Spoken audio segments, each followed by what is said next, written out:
So I just pulled out this little plastic, plug thing. You unscrew the plastic part. Sometimes it doesn't come out too well. You have to stick a screwdriver behind it to help it. But anyway, I pulled this out. I've already pulled a 10mm bolt out here. I'm going to continue going around. There's a bolt there, and as you follow it around, you'll see different spots where it's got a bolt there, and even down there. And yeah, that's about it. So let's take those bolts out.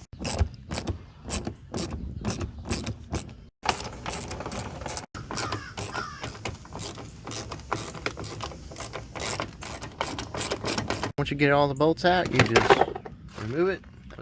Okay, so this is the bolt we got to take off. Of course, the seal is behind this pulley, so we'll be pulling the pulley off. We'll be taking this bolt off. I'm going to use an electric impact that I bought from Harbor Freight, and I'm not sure yet. I think this is either 19mm, 3/4, something of that sort. First, I'm going to loosen the belt with this by loosening this tensioner off right here. I know the lighting's really bad, but there it is.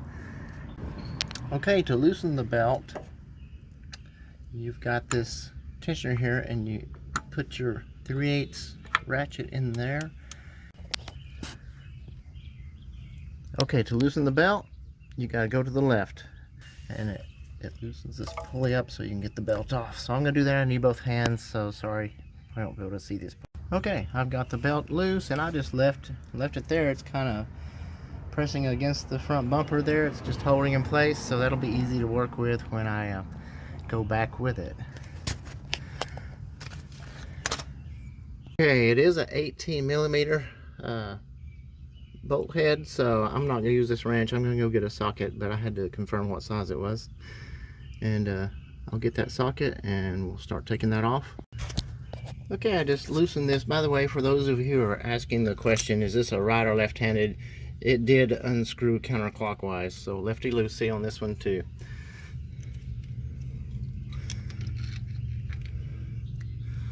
Looks like it got a little bit of oil dripping out. I see some silicone here, so obviously they had that sealed with a little bit of silicone. Now we're going to put the puller on it. Get this off of here.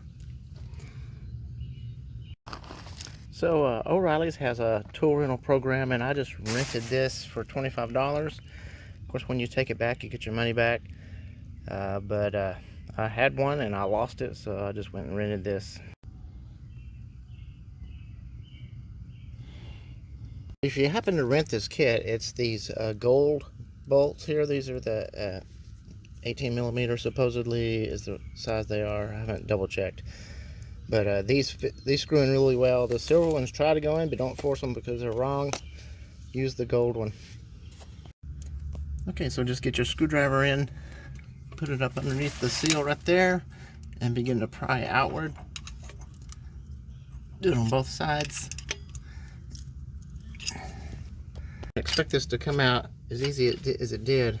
I basically tapped on this side with a screwdriver, and I tapped on this side with a screwdriver. It kind of bent it in just a little bit, and then I stuck my screwdriver in here just like this, and it just fell out. So hopefully yours comes out as easy as that. So we'll move on to putting the seal. We're going to clean this up really good here, and then we're going to install the new seal. So I've put a thin coat of this black silicone on here just to give it a little added protection. A lot of mechanics will say that you don't have to use this, so that's strictly up to you. Okay, so I was trying to find a 2x4 that I could put like a slit in it to where one side of the board would fit here and one would fit here. I couldn't. All I could find was two boards like this.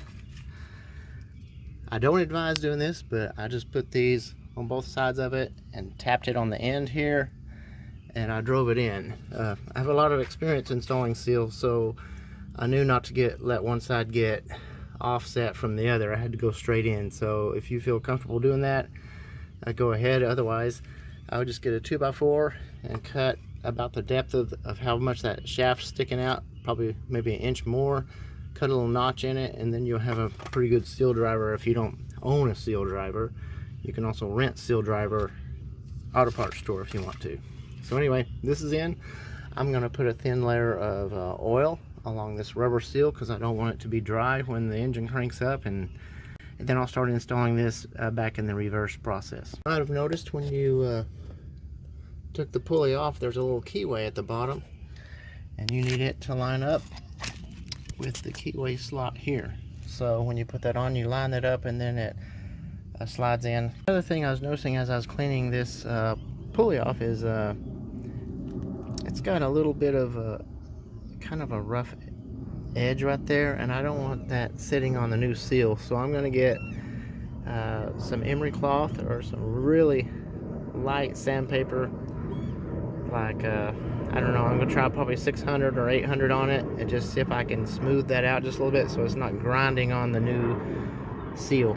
Okay, now that I've sanded the shaft off a little bit, got that groove out of it as much as I could, I'm gonna be putting a piece of wood right here and driving this in until I can get the bolt to thread up, and then I'll tighten it down with the threads.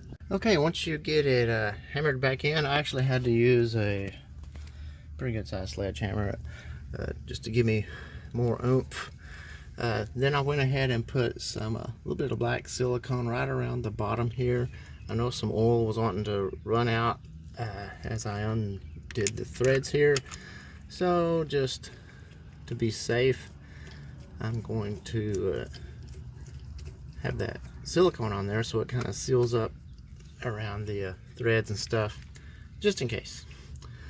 Anyway, I'm gonna tighten this back down with the impact wrench and